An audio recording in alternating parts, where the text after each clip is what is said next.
Bonjour, aujourd'hui dans cette vidéo nous allons voir comment garder son calme lorsque l'on aide son enfant. Alors vous avez peut-être sûrement entendu parler déjà d'éducation bienveillante, de parentalité positive, de communication non violente ou tout simplement de développement personnel.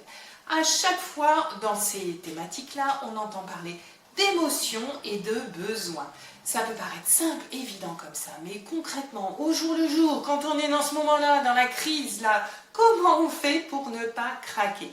Alors aujourd'hui dans cette vidéo, je vais vous présenter un outil que j'ai découvert dernièrement et qui m'aide vraiment beaucoup dans ces situations-là.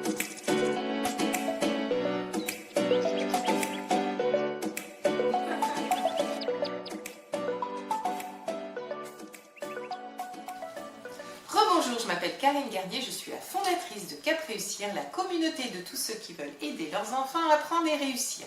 Je suis avant tout enseignante spécialisée pour les élèves qui ont des difficultés à apprendre. Et enfin, j'aide aussi ponctuellement chez eux des enfants, des jeunes pour de la remise à niveau du soutien scolaire. Autant vous dire que des parents prêts à craquer, qui se retrouvent tendus, confrontés à des situations difficiles, j'en ai rencontré plus d'un. Et que moi aussi, il m'est arrivé d'être très contrariée, très affectée émotionnellement par ce que je venais de vivre. Alors comme vous sans doute, je me suis dit, bon Karine, il faut vraiment dans ces moments-là que tu apprennes à gérer tes émotions. Ouais, ok, c'est bien beau tout ça, mais concrètement, comment on fait? Alors la première chose déjà pour moi, ça va être de stop, apprendre à se retenir. Vous voyez, ça m'arrive encore même des fois de faire ce geste-là, c'est un petit peu un ancrage pour moi, ça me permet de me dire attends, là c'est pas toi qui parles, c'est tes émotions, si tu réponds maintenant à ce qui vient de se passer, ça va aller à la catastrophe. Donc on fait stop, on souffle, vous voyez, on prend sur soi. Alors quand je me trouve à l'école avec un groupe d'élèves, je ne peux pas le faire, mais quand ça m'est arrivé avec mes enfants à la maison, que la situation était trop tendue, dans ces cas-là, à minima, je change de pièce, voire même si je peux, je vais faire un petit tour dehors, ce qui permet d'éviter de réagir. Ça, c'est quelque chose dont je vous ai déjà parlé. Moi, je suis pour une réponse et non une réaction. D'accord? Vous voyez la différence? Réagir, ça va être, si on pince là, voilà, je vais faire ça. Si quelqu'un met une main aux fesses, je risque de me retourner limite en lui mettant une claque. Vous voyez, c'est vraiment des réactions limite instinctives. Alors que la réponse, c'est ça a été un petit peu digéré. On parle de gérer ses émotions, donc voilà, j'ai envie de dire, ça a été digéré. Et on essaye de voir ce qu'on peut en faire. Ok, donc ça c'était le premier conseil. Une réponse, pas une réaction. Le deuxième conseil, c'était pour ça, on va changer de pièce de la personne avec qui on se trouve. Ça peut être notre enfant, mais ça peut être aussi quelqu'un d'autre. Hein. Je pense notamment si on est parent, un enseignant, ou enfin, vous voyez, des choses comme ça. Donc, on change de pièce si on peut. Si on ne peut pas, on reste dans la même pièce. Mais vous voyez, on essaye de se faire une petite bulle, là, comme ça, un petit temps, voilà, pour se recentrer sur soi. Et puis après, eh bien on va aller, ça c'est quelque chose aussi dont je vous ai déjà parlé plus d'une fois, on va aller regarder ce qui se passe à l'intérieur. Alors on parle de radar intérieur, on parle de scan intérieur, enfin voilà, il y a différents mots comme ça, mais c'est pour essayer d'aller voir ce qui se passe. Alors on va déjà aller voir ce qui se passe au niveau de ces sensations physiques, dans quelle partie du corps ça se trouve. Alors moi ça a été, il m'a fallu quelques mois, vous voyez, quand j'ai commencé à découvrir toutes ces techniques-là, il m'a fallu quelques mois pour, quand je sentais que j'arrivais à faire stop, je respire, pour me dire attends, c'est où là? Dans tes épaules, dans ton ventre, dans la mâchoire, vous voyez, déjà on regarde physiquement où est-ce que ça se trouve chez nous, comment elle se manifeste physiquement ces émotions. Après, la deuxième étape, c'était quelle émotion? Comment tu te sens? Plutôt triste, plutôt en colère, plutôt dégoûté, etc. Donc, ça, à force de me renseigner un petit peu là-dessus, je commençais à être relativement, alors je ne vais pas dire à l'aise, mais enfin, j'arrivais à mettre des mots sur mes émotions. Et puis, je suis arrivée à un moment où, après, on me dit, eh bien, une fois que tu as vu ton émotion, qu'est-ce qui t'a mis dans cet état-là? Pour pouvoir avancer, il faut que tu trouves le besoin qui est derrière. Peut-être que ça, c'est quelque chose dont vous avez entendu parler. On le rencontre de plus en plus fréquemment et dans des situations vraiment très différentes. Moi, je l'entends un petit peu partout, que ce soit en éducation, en pédagogie, dans le marketing. Enfin, à tous les niveaux, on entend parler de besoins. Et, ok, c'est quoi un besoin? Comment on fait pour trouver son besoin là, quand on est super énervé, qu'on a en face de nous un enfant ou un adulte qui nous agace? Comment on fait pour trouver le besoin qui est derrière ça? Parce qu'on me dit qu'il faut répondre à tes besoins d'abord, mais comment fait-on? Donc, c'est pour répondre à cette question que je me suis équipée d'un outil. Le voilà, je vous le montre ici. Alors là, petite parenthèse, j'ai décidé de filmer cet après-midi, de profiter d'un petit soleil de l'hiver, mais du coup, voilà, je trouvais que c'était mieux que les éclairages artificiels, mais là, je l'ai en plein dans les yeux, donc je ne sais pas du tout ce que va donner la luminosité, mais disons qu'un petit peu de soleil, là, au cœur de l'hiver, ça fait du bien. Donc, il s'agit d'une roue, je vous la remontre comme ça ici, il s'agit d'une roue des émotions, donc en 3 parties, hein, elle s'appelle roue des émotions de l'autrement dit.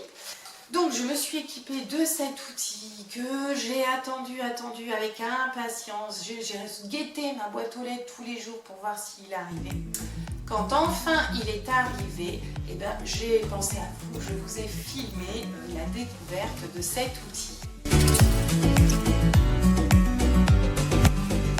Ça y est, je suis trop contente, je l'ai enfin reçu, mon petit colis, ma petite roue. Alors, je vais l'ouvrir avec vous. Voilà. Donc, un emballage, hein, vous voyez, c'est pas très grand. Hein. Moi, j'ai choisi le petit modèle de la roue pour pouvoir la transporter dans mon sac à main. Donc un emballage qui n'est pas très grand, qui tient dans la boîte aux lettres, ça c'est pratique, et qui est quand même bien protégé. Hein. Voilà, c'est bien protégé. Vous voyez, il y a encore un emballage à l'intérieur. Attention, on va la découvrir. Avec une petite languette ici, et la voilà. La voilà, la roue des émotions. Waouh, j'adore. Avec une petite explication. Alors, au centre, voilà, je découvre en même temps que vous, au centre, ça va être les sensations. Donc, j'ai chaud, j'ai froid, j'ai mal à la tête, j'ai mal au ventre, j'ai une boule dans la gorge, j'en ai plein le dos, j'ai un coup au cœur, j'ai les jambes molles, je me sens lourde, je me sens légère, j'en ai le souffle coupé, j'en ai les larmes aux yeux, je me sens comme un lion en cage, je suis tendue, j'ai des papillons dans le ventre, j'ai des ailes dans le dos, et on revient à j'ai chaud. Donc après, donc ça oui, je pense que je vais lire ça tranquillement, je vous dirai, vous voyez, vraiment je découvre avec vous. Alors ensuite on a les émotions. Donc vous savez, moi dans la roue que j'utilise avec les enfants, enfin que j'utilisais, puisque maintenant j'utilise mon baromètre des émotions, il y avait j'ai peur, je suis triste, je suis en colère et je suis content. Et parfois, alors même peut-être pour eux, mais encore, je pense plus pour nous adultes, ben... c'est un petit peu réducteur juste de dire je suis triste et ou je suis en colère. Et donc là, ce qui m'avait plu quand je l'avais vue celle-là sur internet, c'est qu'il y a toutes les nuances. Hein. Par exemple, tristesse, il y a anéanti, déchiré, découragé, déprimé, désespéré, malheureux, malheureuse, mélancolique, soucieux.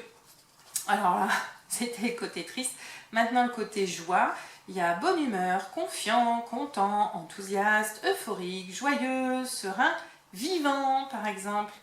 La peur, enfin, je ne vais pas tous vous les faire comme ça, mais vous voyez, c'est super bien détaillé. Donc, moi, je pense que ça va mieux m'aider à identifier vraiment ce que je ressens. Et alors, pourquoi c'est important d'identifier ce qu'on ressent? Je pense, enfin moi je pars du principe que si j'arrive bien à identifier ce que je ressens, et ben ce sera plus facile de trouver après derrière le besoin et donc par conséquent de trouver ce dont j'ai besoin. Voilà. Alors, eh bien par exemple, qu'est-ce que je vais vous prendre? Et bien là, mon humeur là que je viens de recevoir la roue.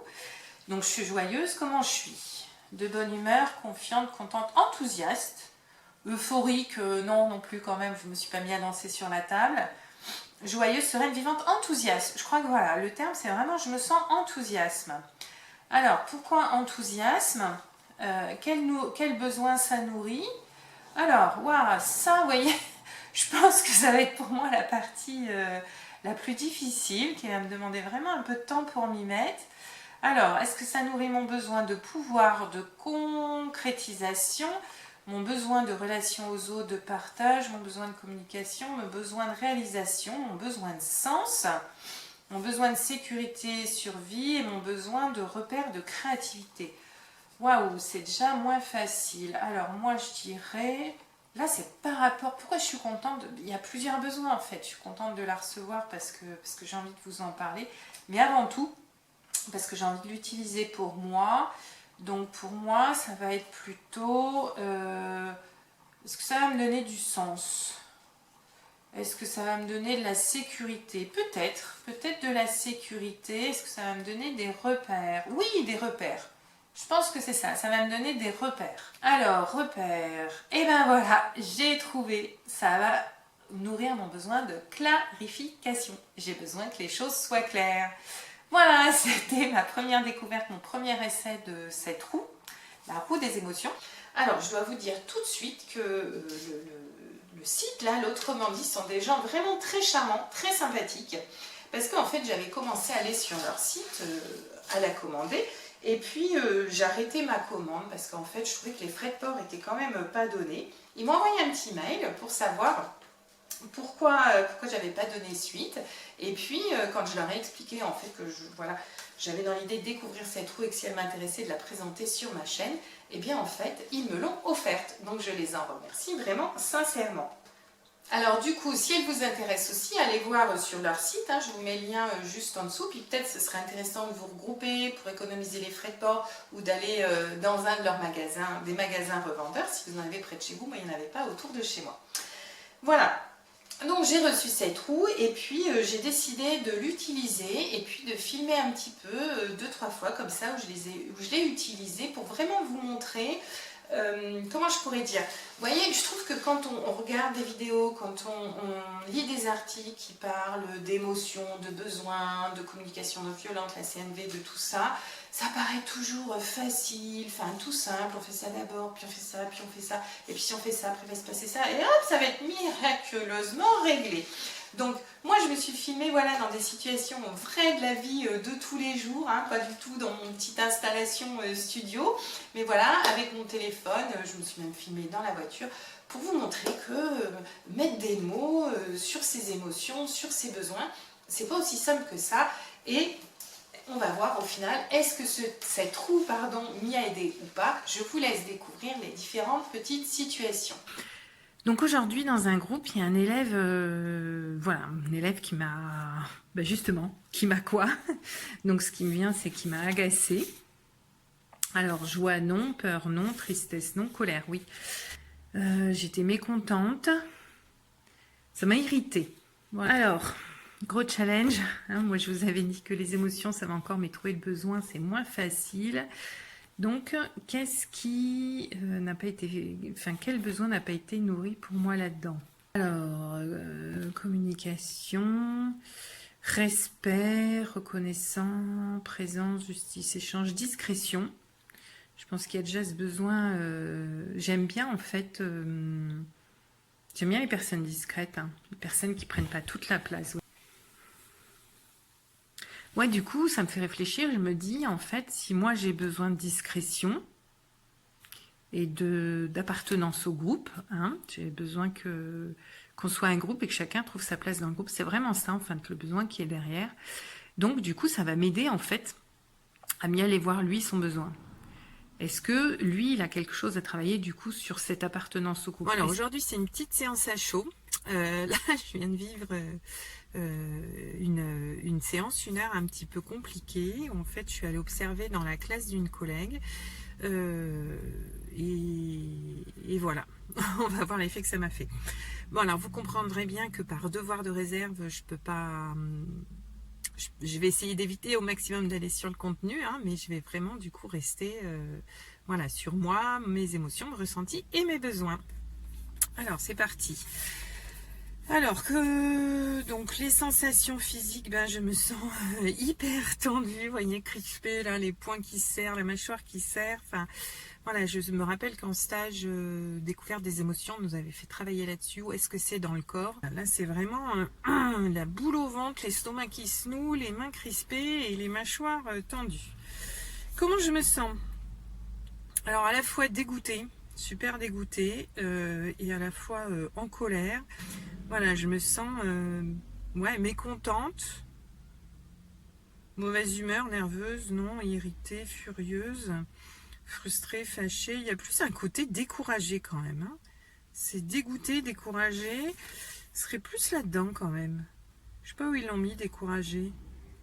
Je le trouve pas. Ah ben dans la tristesse. Ouais, c'est dans la tristesse. Donc, c'est marrant parce que, vous voyez, moi, c'est ce côté découragé. Mais pof, j'ai envie d'envoyer tout balader. Enfin, ouais. Est-ce qu'on va y arriver, quoi? Alors, quel est mon besoin qui n'est pas nourri? Ben, vous voyez, je tombe sur respect. Alors après, si vous êtes intéressé par cette roue des émotions, ben, contactez-moi, on peut peut-être se faire un envoi groupé. Hein. Ça vient de Belgique, donc je pense que c'est pour ça que les frais sont plus chers qu'en France. Peut-être que voilà, on peut arriver à quelque chose, ou quelqu'un qui la trouve dans un magasin près de chez lui. Enfin, je sais pas, voilà, il faut qu'on s'arrange par rapport à ces histoires de frais de port.